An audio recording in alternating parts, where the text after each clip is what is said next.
ನಮಸ್ಕಾರ, news 12 PM ಸ್ವಾಗತ. ನಾನು ಪೃಥ್ವಿರಾಜ್ ಹಾರನಹಳ್ಳಿ. ಮಂಗಳೂರಿನಲ್ಲಿ ಯುವತಿ ಮೇಲೆ ಅತ್ಯಾಚಾರ ಆಯ್ತಾ ಅನ್ನುವಂಥ ಪ್ರಶ್ನೆ ಇದೆ. ಯುವತಿಯಿಂದ ಕಾರು ಹಣ ದೋಚಿ ವಿದೇಶಕ್ಕೆ ಎಸ್ಕೇಪ್ ಆಗಲಾಗಿದೆಯಂತೆ. ಮಂಗಳೂರಿನ ಕದ್ರಿ ಪೊಲೀಸ್ ಠಾಣೆಯಲ್ಲಿ ದೂರು ದಾಖಲಾಗಿದೆ. ಯುವತಿಯಿಂದ ಕಾರು ಹಣವನ್ನು ದೋಚಿ ವಿದೇಶಕ್ಕೆ ಎಸ್ಕೇಪ್ ಆಗಲಾಗಿದೆ ಅನ್ನುವಂಥ ದೂರನ್ನ ಕೊಡಲಾಗಿದೆ. ಆಗಸ್ಟ್ 1ರಂದು ಘಟನೆ ನಡೆದಿರುವಂಥದ್ದು. ಈಗ ಯುವತಿಯಿಂದ ದೂರನ್ನ ಕೊಡಲಾಗಿದೆ. ಮೊಹಮ್ಮದ್ ಶಫೀನ್ ಶಿಯಾಬ್ ವಿರುದ್ಧ ಕಂಪ್ಲೇಂಟ್ ಅನ್ನ ಮಾಡಲಾಗಿದೆ. ಯುವತಿ ಕಾರು ರಿಪೇರಿ ಮಾಡಿದಂತ ಮೊಹಮ್ಮದ್ ಶಫೀನ್ ಕೋಡಿಯಾಲ್ ಬೈಲ್ನ ಅಪಾರ್ಟ್ಮೆಂಟ್ನಲ್ಲಿದ್ದಂಥ ಯುವತಿ.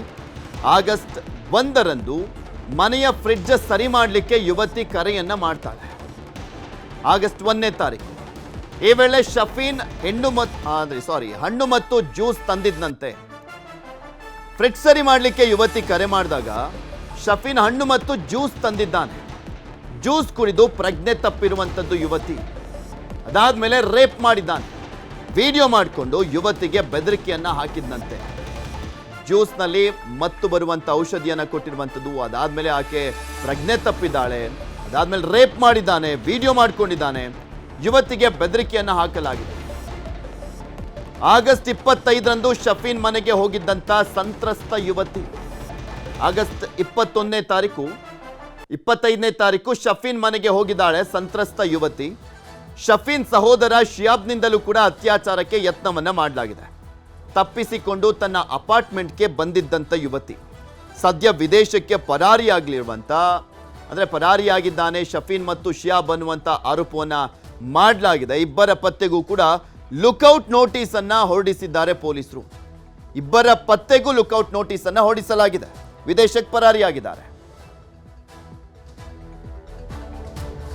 ಇದೇ ಪ್ರಕಾರ ಆ ಜ್ಯೂಸ್ ಅಲ್ಲಿ ಒಂದು ಬೇರೆ ಸಬ್ಸ್ಟೆನ್ಸ್ ಅನ್ನ ಅವರು ಮಿಕ್ಸ್ ಮಾಡಿ ಕೊಟ್ಟರು. ಆವಾಗ ಅವಳಿಗೆ ಪ್ರಜ್ಞೆ ಇರಲಿಲ್ಲ. ಪ್ರಜ್ಞೆಯಲ್ಲಿ ಇರುವಾಗ ಸಮಯದಲ್ಲಿ ಅವ್ರ ಜೊತೆಗೆ ಅವರು ಬಲಾತ್ಕಾರವಾಗಿ ಸಂಭೋಗ ಮಾಡಿದ್ದಾರೆ. ಆಮೇಲೆ ಅವ್ರದ್ದು ಒಂದು ವಿಡಿಯೋ ಮಾಡಿದ್ದಾರೆ. ನಂತರ ನಾನು ಅವರು ಕೆಲವು ದಿವಸ ನಂತರ ಇವ್ರ ಜೊತೆಗೆ ಮಾತಾಡುವಾಗ ಹೇಳಿದ್ದಾರೆ, ನನ್ನ ಹತ್ರ ನಿಮ್ಮ ವಿಡಿಯೋ ಇದೆ, ನಾನು ನಿಮ್ಮ ಜೊತೆಗೆ ರೀತಿ ಮಾಡಿದ್ದೀನಿ, ನೀವು ಬೇರೆಯವ್ರಿಗೆ ಹೇಳಿದರೆ ಮತ್ತು ನಿಮ್ಮದು ಸೋಷಿಯಲ್ ಮೀಡಿಯಾದಲ್ಲಿ ವೈರಲ್ ಮಾಡ್ತೀವಿ ಮತ್ತು ನಿಮಗೆ ತೊಂದರೆ ಕೊಡ್ತೀವಿ ಅಂತ. ಸುಮಾರು ಸತಿ ಮಹಿಳೆ ಕಂಪ್ಲೇಂಟ್ ಪ್ರಕಾರ ಅವ್ರ ಜೊತೆಗೆ ಸುಮಾರು ಸತಿ ಅವನು ಅತ್ಯಾಚಾರ ಮಾಡಿದ್ದಾನೆ ಮತ್ತು ಅವ್ರಿಗೆ ತೊಂದರೆ ಕೊಟ್ಟಿದ್ದಾನೆ. ಮತ್ತು ಅವ್ರದ್ದು ಕಾರ್ ಕೂಡ ಅವನು ತಗೊಂಡಿದ್ದಾನೆ. ಸುಮಾರು 62,000 ಹಣ ಕೂಡ ತಗೊಂಡಿದ್ದಾನೆ. ಸೊ ನಂತರ ಇನ್ನೊಂದು ಮೇಲೆ ನಮಗೆ ಬಂದು ಈಗ ಕಂಪ್ಲೇಂಟ್ ಕೊಟ್ಟಿದ್ದಾರೆ. ನಾವು BNS ಸೆಕ್ಷನ್ 76 ಪ್ರಕಾರ ಕೇಸ್ ದಾಖಲೆ. ಇದೆಲ್ಲದ್ರ ಬಗ್ಗೆ ಮತ್ತಷ್ಟು ಮಾಹಿತಿಯನ್ನ ಕೊಡ್ತಾ ಹೋಗ್ತಾರೆ ನಮ್ಮ ದಕ್ಷಿಣ ಕನ್ನಡದ ಪ್ರತಿನಿಧಿ ಕಿಶನ್. ನಮ್ಮ ಜೊತೆ ನೇರ ಸಂಪರ್ಕದಲ್ಲಿ ಜಾಯ್ನ್ ಆಗಿದ್ದಾರೆ. ಕಿಶನ್, ಆ ಯುವತಿ ಏನಂತ ದೂರನ್ನ ಕೊಟ್ಟಿರುವಂಥದ್ದು, ದೂರಿನಲ್ಲಿ ಏನೇನೆಲ್ಲ ಉಲ್ಲೇಖ ಮಾಡ್ತಾ ಆರೋಪವನ್ನ ಮಾಡಲಾಗಿದೆ. ಈಗ ಇಬ್ಬರು ಸಹೋದರರು ಈಗ ನಾಪತ್ತೆ ಆಗಿರುವಂಥದ್ದನ್ನು ನೋಡ್ತಾ ಇದ್ರೆ, ಹಾಗಾದ್ರೆ ಈ ಕೃತ್ಯ ನಡೆದಿರುವಂಥದ್ದು ನಿಜ ಅನ್ನುವ ರೀತಿಯಲ್ಲೇ ಕಾಣಿಸ್ತಾ ಇದೆ. ಇವ್ರು ತಪ್ಪಿಸ್ಕೊಂಡು ತಲೆಮರೆಸ್ಕೊಂಡಿರುವಂಥದ್ದನ್ನ ಗಮನಿಸ್ತಾ ಇದ್ರೆ ಪೊಲೀಸರು ಏನ್ ಹೇಳ್ತಾ ಇದ್ದಾರೆ, ಯಾವ ರೀತಿಯಾಗಿ ತನಿಖೆ ಆಗ್ತಾ ಇದೆ? ಪೃಥ್ವಿ, ಸಂತ್ರಸ್ತ ಯುವತಿ ಮಂಗಳೂರಿನ ಹೃದಯ ಭಾಗದ ಒಂದು ಅಪಾರ್ಟ್ಮೆಂಟ್ ಅಲ್ಲಿ ಇರುವಂಥದ್ದು. ಆಕೆ ಏಕಾಂಗಿಯಾಗಿದ್ದಾಳೆ. ಕಳೆದ ಜುಲೈ 25ನೇ ತಾರೀಕು ತನ್ನ ಕಾರು ರಸ್ತೆ ಮಧ್ಯೆ ಹಾಳಾದ ಸಂದರ್ಭದಲ್ಲಿ ಸಹಾಯದ ನೆಪವನ್ನು ಕೋರಿ ಶಫೀನ್ ಎಂಬಾತ ಬಂದಿದ್ದ. ಆನಂತರವಾಗಿ ಅವರಿಬ್ಬರ ನಡುವೆ ಪರಿಚಯ ಆಗಿತ್ತು.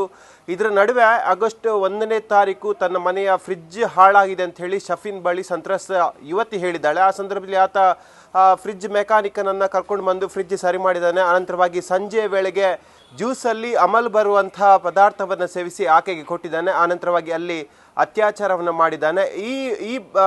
ಆಕೆಯ ಮತ್ತು ಬಂದ ನಂತರವಾಗಿ ಹೇಳಿದಂಥ ಸಂದರ್ಭದಲ್ಲಿ ನಾನು ಅತ್ಯಾಚಾರ ಮಾಡಿದ್ದೇನೆ, ಇನ್ನು ಮುಂದೆಯೂ ಕೂಡ ನನ್ನ ಜೊತೆ ನೀನು ಸಹಕರಿಸಬೇಕು, ಇಲ್ಲಾಂದರೆ ವಿಡಿಯೋವನ್ನು ವೈರಲ್ ಮಾಡ್ತೇನೆಂಬ ಆ ಬೆದರಿಕೆಯನ್ನು ಹಾಕಿದ್ದಾನೆ. ಎಲ್ಲ ವಿಚಾರಗಳನ್ನು ಯುವತಿ ಕದ್ರಿ ಠಾಣೆಯ ಪೊಲೀಸರ ಮುಂದೆ ಹೇಳಿದ್ದಾಳೆ ಮತ್ತು ದೂರಿನಲ್ಲಿ ಕೂಡ ದಾಖಲಾಗಿರುವಂಥದ್ದು, FIR ಅಲ್ಲಿ ಕೂಡ ದಾಖಲಾಗಿರುವಂಥದ್ದು. ಆನಂತರವಾಗಿ ತನ್ನ ಕಾರನ್ನು ಶಫೀನ್ ಆತನ ಮನೆ ದೇರಳಕಟ್ಟೆಲಿರುವಂಥದ್ದು ಅಲ್ಲಿ ಕೊಂಡೋಗ್ತಾನೆ.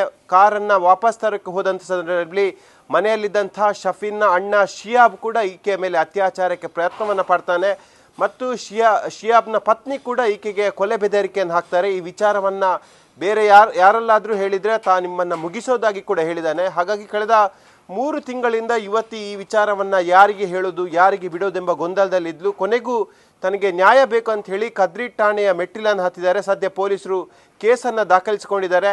ಸದ್ಯ ಇಬ್ಬರು ಆರೋಪಿಗಳು ಕೂಡ ಗಲ್ಫ್ ರಾಷ್ಟ್ರಕ್ಕೆ ಹೋಗಿರುವಂಥದ್ದು. ಅದರಲ್ಲಿ ಪ್ರಮುಖ ಆರೋಪಿ ಶಫೀನ್ ಅಕ್ಟೋಬರ್ 29ನೇ ತಾರೀಕು ಹೋಗಿದ್ದಾನೆ. ಅನಂತರವಾಗಿ 15 ದಿನ ಕಳೆದು ಆತನ ಅಣ್ಣ ಕೂಡ ಗಲ್ಫಿಗೆ ಹೋಗಿರುವಂಥದ್ದು. ಹಾಗಾಗಿ ಪೊಲೀಸರು ಈಗ ಲುಕೌಟ್ ನೋಟಿಸನ್ನು ಹಾಕಿದ್ದಾರೆ.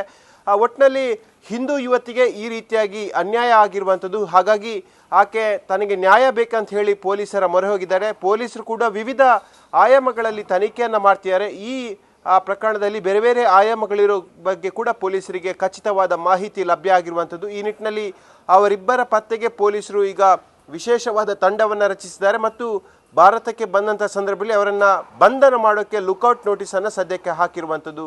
ಪೃಥ್ವಿರಾಜ್. ಓಕೆ, ಧನ್ಯವಾದ ಕಿಶನ್ ನಿಮ್ಮೆಲ್ಲ ಮಾಹಿತಿ.